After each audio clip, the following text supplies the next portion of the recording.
और अंदर जाकर जो हुआ वो रोहन ने कभी सपने में भी नहीं सोचा होगा। जैसे ही रोहन अंदर कमरे में पहुंचा, रोहन के ऊपर खून की बूंदें गिरने लगी। रोहन ने जैसे ऊपर देखा तो उसके होश उड़ गए। उसके ऊपर एक लाश रस्सी से लटक रही थी। रोहन काफी डर गया। रोहन एक स्टूडेंट है और आज रोहन का फाइनल एग्जाम भी हो चुका था। रोहन एग्जाम देकर कॉलेज से सीधा हॉस्टल ही जा रहा था सामान पैक करने, क्योंकि उसे आज ही अपने गांव के लिए निकलना था। रोहन हॉस्टल में अपने कमरे में पहुंचता ही है कि तभी रोहन के फोन की घंटी बजती है। बेटा रोहन, किस टाइम निकलेगा हॉस्टल से? बस दादाजी अभी पैकिंग कर लूं, फिर थोड़ा आराम करके निकलता हूँ। ठीक है बेटा, अपना ध्यान रखना और ध्यान से आना बेटा। रोहन तैयार होकर रेलवे स्टेशन पहुंच गया, लेकिन उसे क्या पता था कि आज उसके साथ जो होगा वो रोहन को पूरी उम्र याद रहेगा। रोहन अपनी ट्रेन का टाइम चेक करने लगा, जो आज 3 घंटे लेट थी। ओह शिट, अब मैं क्या करूं? अब 3 घंटे कैसे बिताऊं? थोड़ा बाहर घूम आता हूं, टाइम पास हो जाएगा, कम से कम कुछ टाइम तो कटेगा। यहाँ बैठे बैठे वैसे भी मैं बोर हो जाऊंगा। रोहन ये सोचकर स्टेशन से बाहर आ गया। रोहन ने इधर उधर देखा, अब तक काफी अंधेरा हो चुका था। हल्की हल्की हवा से पेड़ झूम रहे थे। रोहन ने गौर से देखा तो उसे दूर एक रोशनी दिखाई दी, जो शायद सड़क को पार करके उस सुनसान इलाके से आ रही थी। पता नहीं क्यों रोहन उस रोशनी की तरफ जाने के लिए आकर्षित हो गया। बिना कुछ सोचे समझे रोहन उस रोशनी की तरफ चल दिया, जैसे वो रोशनी उसे ही बुला रही हो। रोहन न जाने क्यों उस रोशनी का स्रोत जानने के लिए बेचैन था। रोहन की तलाश खत्म हुई एक खंडर नुमा मकान पर, क्योंकि वो रोशनी उस खंडर नुमा मकान से ही आ रही थी। रोहन कुछ देर रुका और मन में सोचने लगा, अंदर जाऊं या नहीं। लेकिन उसका दिमाग तो उस मकान से आने वाली रोशनी ने जैसे सम्मोहित ही कर लिया था। रोहन उस मकान की तरफ चल पड़ा और उसमें प्रवेश कर गया।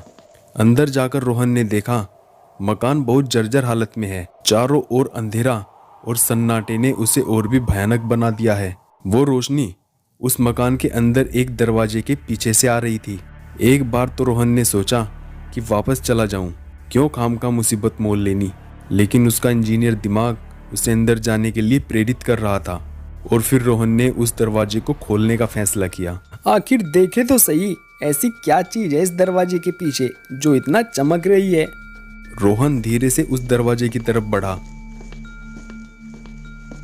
लेकिन रोहन के पास पहुंचते ही वो दरवाजा अपने आप खुल गया, जैसे कोई उस दरवाजे के अंदर रोहन का ही इंतजार कर रहा था। रोहन को काफी अजीब तो लगा, लेकिन ये तो सिर्फ शुरुआत थी, असली खेल तो अब शुरू होना था। जैसे ही रोहन दरवाजे के पास पहुंचा, अंदर की लाइटें अपने आप जलने बुझने लगी।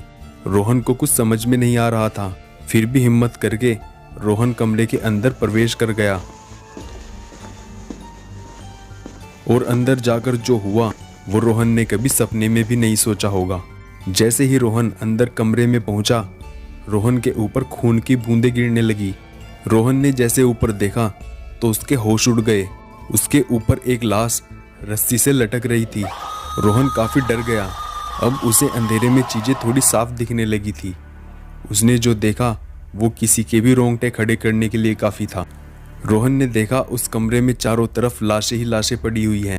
किसी का सर धड़ से अलग है और न जाने कितने कंकाल की खोपड़ी उस कमरे में चारों ओर पड़ी हुई है। रोहन काफी डर गया और वहां से भागने लगा। तभी उसे एक भयानक आवाज सुनाई दी। बस इतने में ही डर गए? ये तो अभी शुरुआत है। रोहन ने जैसे ही पीछे देखा तो डर के मारे उसकी चीख निकल गई। वहां एक काले लिबास में एक भयानक परछाई थी, जिसके हाथ में खून से सनी भयानक कुल्हाड़ी थी, जिससे खून टपक रहा था। और वो परछाई धीरे धीरे रोहन की तरफ बढ़ती जा रही थी। अब रोहन ने आव देखा न ताव और वहां से भागने लगा, लेकिन उस भयानक परछाई ने कुल्हाड़ी रोहन की तरफ फेंक दी, जो भागते भागते रोहन के हाथ से टकराई और उसका हाथ जख्मी हो गया। लेकिन अब रोहन बहुत बुरी तरह से डर चुका था और वो चिल्लाने लगा, बचाओ बचाओ, कोई मुझे बचाओ। तभी ट्रेन की एक तेज आवाज हुई और रोहन ने देखा वो तो स्टेशन पर सही सलामत है। तो क्या ये एक सपना था? रोहन ने अपने आप से पूछा। रोहन को अभी तक यकीन नहीं हुआ था कि वो बच गया। रोहन ने अपनी ट्रेन का टाइम देखने के लिए अपना हाथ उठाया तो उसकी आंखें फटी की फटी रह गई। उसके हाथ में वही चोट का निशान था जो उस कुल्हाड़ी ने उसके हाथ पर घाव किया था। लेकिन ऐसा कैसे हो सकता है? एक सपने का निशान आखिर हकीकत में हो कैसे सकता है? ये रहस्य अभी भी बना हुआ है।